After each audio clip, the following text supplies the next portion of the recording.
ابھی تک تو دنیا ورلڈ وار 1 اور ورلڈ وار 2 کے بھیانک اثرات سے بھی باہر نہیں نکل سکی کہ اب پوری عالمی دنیا میں تیسری جنگ عظیم کا خطرہ لاحق ہو گیا ہے۔ 24 فروری 2022 کی صبح روس نے 3 اطراف سے یوکرین پہ حملہ کر دیا اور اب تک صورتحال انتہائی شدت اختیار کر چکی ہے۔ روسی حملے میں 300 سے زائد فوجی اور شہری ہلاک اور 1 لاکھ سے زائد بے گھر ہو چکے ہیں، جن میں سے ہزاروں لوگ ہمسایہ ممالک میں پناہ لینے پہ مجبور ہیں۔ یوکرین کے جوہر پاور پلانٹ پہ روس نے قبضہ کر لیا ہے اور ان کے ملٹری بیسز پہ اندھا دھند حملے ہو رہے ہیں۔ اس وقت یوکرین میں انتہائی شدید صورتحال ہے، مارشل لا نافذ ہے، فضائی حدود بند ہے، پاکستانی اسٹوڈنٹس اور غیر ملکیوں کی بہت بڑی تعداد محصور ہو کے رہ گئی ہے، پوری فضا زہریلی گیسوں کے اخراج سے آلودہ ہے۔ یوکرین کے صدر نے غیر ملکی رہنماؤں سے یوکرین کی مدد کرنے کی اپیل کی ہے۔ انہوں نے اپنے ایک انٹرویو میں آپ دیدہ ہو کے کہا کہ نیٹو نے انہیں تنہا چھوڑ دیا۔ ان کی اس اپیل کے بعد نیٹو ممالک نے یوکرین کے اندر تو نہیں لیکن ان کے ہمسایہ ممالک کے بارڈر میزائلز کی تنصیبات کر کے روسی افواج کے حملے کا شدید جواب دیا۔ یوکرین کی طرف سے دعویٰ ہے کہ انہوں نے روس کے 5 طیارے اور 2 ٹینک تباہ کر دیے ہیں۔ آخر روس نے یوکرین پہ حملہ کیوں کیا؟ آخر روسی صدر ولادیمیر پوٹن نیٹو سے اتنا ہار کیوں کھاتے ہیں؟ What is the real reasons behind this war? And what is the history of Ukraine and Rus? میں ہوں آسما سرور. You are watching your own channel.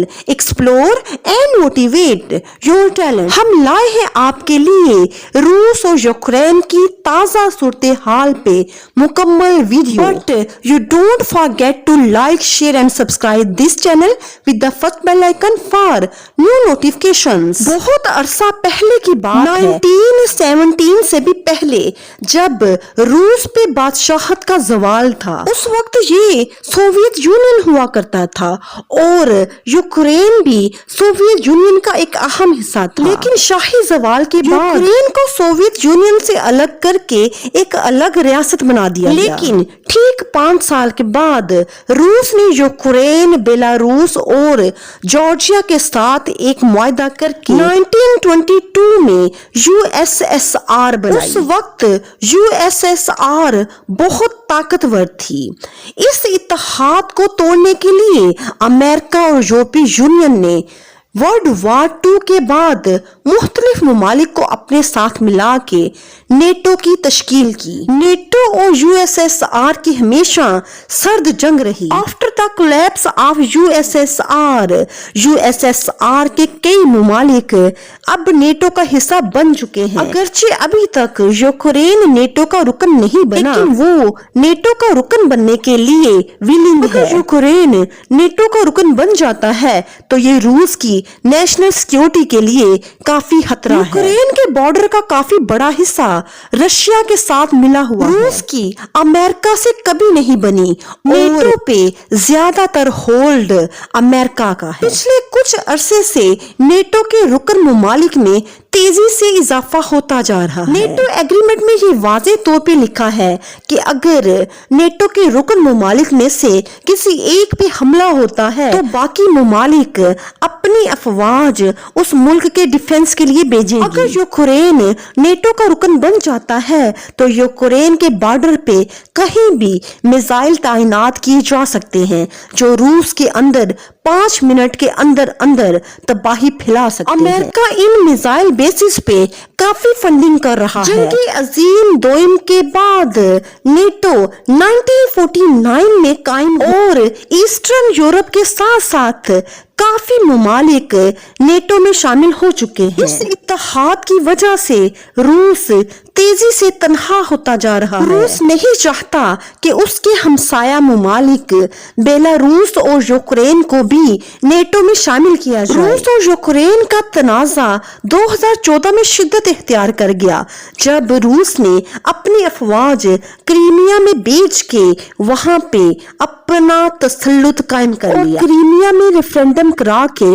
اپنے اس جواز کو قانونی حیثیت بھی دے، جسے یونائٹڈ نیشن نے اپنے ایک قرارداد کے ذریعے ریجیکٹ کر دیا، اور ابھی تک کریمیا کو یوکرین کا حصہ ہی مانا جاتا ہے۔ یوکرین کی اکانومی کا ایک بہت بڑا حصہ روس کے ساتھ منسلک ہے۔ 8 سال پہلے Russia was the biggest partner of Ukrainian trading economy. But روس کی کریمیا پہ جارحیت دکھانے کے بعد 8 سالوں سے یہ ٹریڈنگ بند تھی، جس کی وجہ سے نہ صرف رشیا بلکہ یوکرین کی معیشت کو بھی بڑا نقصان ہو رہا تھا۔ رشیا کا یوکرین کے ساتھ جذباتی لگاؤ بھی ہے۔ یہ اٹیچمنٹ بہت پرانی ہے۔ آج سے تقریباً 800 سال پہلے کیون روس نام کا ایک بڑا امپائر تھا۔ یہ ساری تہذیب نیپر ندی کے کنارے کیو شہر میں آباد تھی، اور پرانا رشین امپائر یوکرین میں ہی سیٹل تھا۔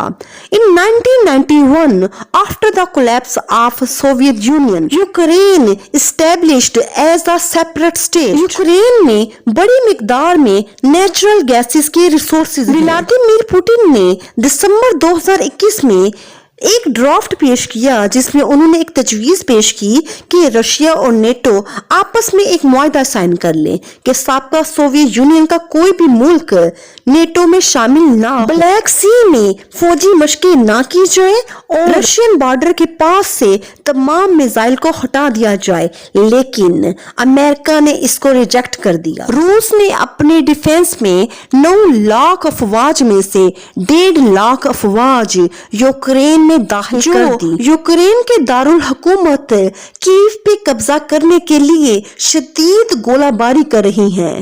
انہی دنوں پاکستانی پرائم منسٹر عمران خان بھی اپنے 2 روزہ دورے پہ روس میں موجود تھے۔ ان کی روسی صدر کے ساتھ ملاقات 1 گھنٹے کی ہونی تھی، لیکن اس صورتحال میں یہ ملاقات 3 گھنٹے تک جاری رہی۔ انہوں نے روسی سرزمین پہ روسی ٹی وی کو اپنا انٹرویو دیتے ہوئے کہا کہ جنگ سے کبھی بھی کوئی مسئلہ حل نہیں ہوا۔ روس اور یوکرین کو اپنے اختلافات مذاکرات سے حل کرنے چاہیے۔ بات چیت امن کا راستہ آسان کرتی ہے۔ پوٹن کے اس اقدام کے خلاف روس کے اندر سے ہی آوازیں اٹھ رہی ہیں۔ امریکہ، انگلینڈ، اٹلی اور دیگر ممالک میں یوکرین کے حق میں اور پوٹن کے خلاف شدید احتجاج کرتے ہوئے سڑکوں پہ نکل آئے۔ روس کو یوکرین سے اپنی افواج واپس بلانے کے لیے شدید احتجاج کر رہے ہیں۔ یوکرینی صدر نے روسی صدر کو مذاکرات کی پیشکش کی، جسے انہوں نے مسترد کر دیا۔ ادھر نیٹو کے رکن ممالک اب روس کے خلاف جوابی کارروائیاں کر رہے ہیں، جس سے تیسری عالمی جنگ کا خطرہ شدید خطرہ لاحق ہو گیا ہے۔ یہ جنگ پورے یورپ تک پھیل سکتی ہے، جس سے کوئی بھی محفوظ نہیں رہے گا۔ اس سے پہلے ہٹلر نے جو کچھ کیا وہ ساری دنیا کے سامنے ہے، اور اس کے ساتھ جو ہوا وہ بھی ساری دنیا جانتی ہے۔ بہتر ہے کہ ماضی کی غلطیوں سے سیکھا جائے۔ جنگ سے کبھی بھی کوئی مسئلہ حل نہیں ہوا، الٹا ہمیشہ نقصان ہوا ہے۔ ہم امید کرتے ہیں کہ روس اور یوکرین آپس کے اختلافات مذاکرات کی ٹیبل پہ حل کریں گے اور پوری دنیا میں امن قائم کرنے کے لیے اپنی افواج کو واپس بلائیں گے۔ اس وقت یوکرین میں اگر شدید صورتحال ہے تو روس میں بھی کوئی چین سے نہیں سو پا رہا۔ اب تک کے لیے اتنا ہی۔ ہم دعا کرتے ہیں کہ ہماری نیکسٹ ویڈیو آنے تک یوکرین اور روس میں امن قائم ہو چکا ہو۔ انشاءاللہ بہت جلد آپ کی خدمت میں دوبارہ حاضر ہوں گے۔ تب تک کے لیے آپ اپنا اور اپنے آس پاس سب کا بہت دھیان رکھیں، خود بھی خوش رہیں اور دوسروں کو بھی بہت خوش رکھیں، اور ہمیں اجازت دیجیے۔ اللہ حافظ۔